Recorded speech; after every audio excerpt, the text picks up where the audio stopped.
और गाय बचे तो देश बचे। संतों का सहयोग आप और हम सबको करना चाहिए। गाय कोई पूछे गाय कौन है? भगवान का भगवान मेरी गौ माता है। भारतीय नस्ल की रक्षा के लिए बहन जी सारे क्षेत्र में, राजस्थान में भी हमने अलग जगह रखी है और राजस्थान में गौशाला चलाना कठिन भी है। हरियाणा में तो गौशाला चलाना सड़क पर मारुति चलाने के बराबर। गौशाला और बन जाएगी उस दिन हिंदुस्तान का प्रथम जिला हनुमानगढ़ होगा।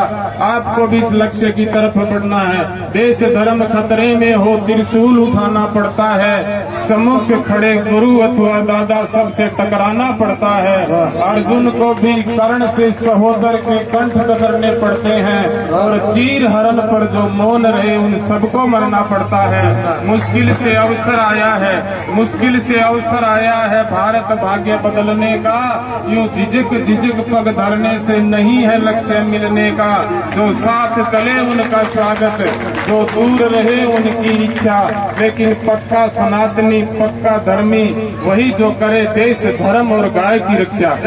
घर से निकाल देते हैं आजकल गाय को और माता पिता को। मेरे भारतीयों, गौ माता और माता पिता तो वो अनमोल रतन है जिसे भगवान भी प्रणाम करते हैं। ऐसा घर से निकालने वाला नहीं है। पाल पोस कर बड़ा किया, अमृत पिला के खड़ा किया, उस गौ माता को भटकने नहीं देंगे। शीश भले ही कट जाए गाय नहीं कटने देंगे। ऐसे संकल्प के साथ आगे बढ़ो। आप और हम सबको मनुष्य योनि की मिली है। दीदी जी ने अच्छे एक एक शब्द बताए, लेकिन आजकल बहन जी क्या बताएं, लोग सत्संग और कथा में तो बैठते हैं लेकिन कथा और सत्संग को अंदर नहीं बैठाते। अंदर बैठाना सीख लो। धर्म को बचाना है तो ऐसे ऐसे वीर पुरुष हुए हमारा श्री हमारे बीच में जिन्होंने घास की रोटी खा के धर्म की रक्षा की। आप और हम सब अगर उस घास को माता को खिला के भी रक्षा कर देंगे तो गाय बच जाएगी। आज जिन गाँव में गौशालाएं हैं और जिन गाँव में गौशाला है वहाँ कथा है, वहाँ संत है। और राजस्थान से हमारे आए हुए हैं, डिगारला से हमारा श्री, और डिगारला क्षेत्र भी ऐसा है जहाँ पैसे की पानी की भी कमी है लेकिन सुंदर गौशाला हमारे क्षेत्र में महाराज श्री चला रहे हैं। इस बात के लिए महाराज जी को भी मैं धन्यवाद देना चाहूँगा। मेरे साथ आए गौशाला पदाधिकारी रामदेव जी दुनिया को भी धन्यवाद देना चाहूँगा। और महाराज श्री दर्शन गिरी जी स्वामी जी के भी चरणों में नतमस्तक प्रणाम करके मैं आपको भी धन्यवाद देना चाहूँगा कि आपने मुझे बुलाया, मान और सम्मान दिया। वो भी भगवान के चरणों में अर्पित करके सबके लिए मंगल कामना और शुभ कामना करना चाहता हूँ। तुम साधुओं की जिंदगी हम भक्तों की आस है। मैं तो प्रभु उसका दास जो तेरा दास है। हम दासों के दास।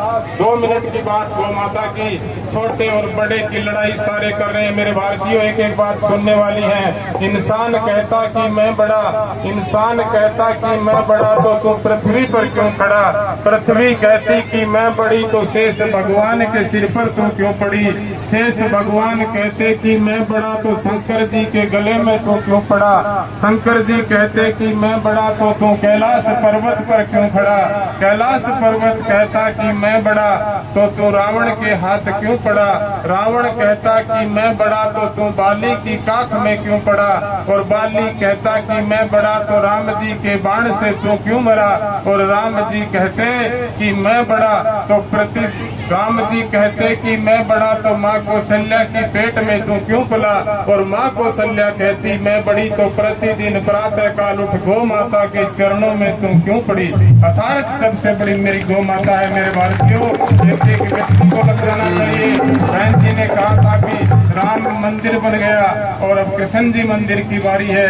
ध्यान रखना मेरे भारतीयों, अगर व्यवस्था बदल जाएगी तो दाह संस्कार समाप्त हो जाएंगे। दाह संस्कार समाप्त हो जाएंगे तो धर्म समाप्त हो जाएगा। कहाँ से संस्कार आएंगे? तो जितने भी हैं बीत गई सो बीत गई, तकदीर का शिकवा कौन करे? और जिस कमान से तीर निकल गया उसका पीछा तो कौन करे? लेकिन 50 वर्ष 60 वर्ष जो लोग हैं सबको धर्म की रक्षा में लग जाना चाहिए और लोग सारे लगे। और सबसे बड़ा पापी वही जो अपने सनातन धर्म में जन्म होते और सनातन धर्म को गालियां निकालता है। तो ऐसी बात छोड़ो। बहुत बहुत धन्यवाद बहन जी जो समय दिया। भगवान के चरणों में आप सब करके रिश्ता जो कायम है, एक विश्वास जो अटूट है, एक संकल्प जो दृढ़ है, जिसने बांधा है हमें और आपको जीवन भर के लिए। बस मेरी यही चाह है। बोलो मोर मुकुटवंशी वाले की, हनुमान जी महाराज की।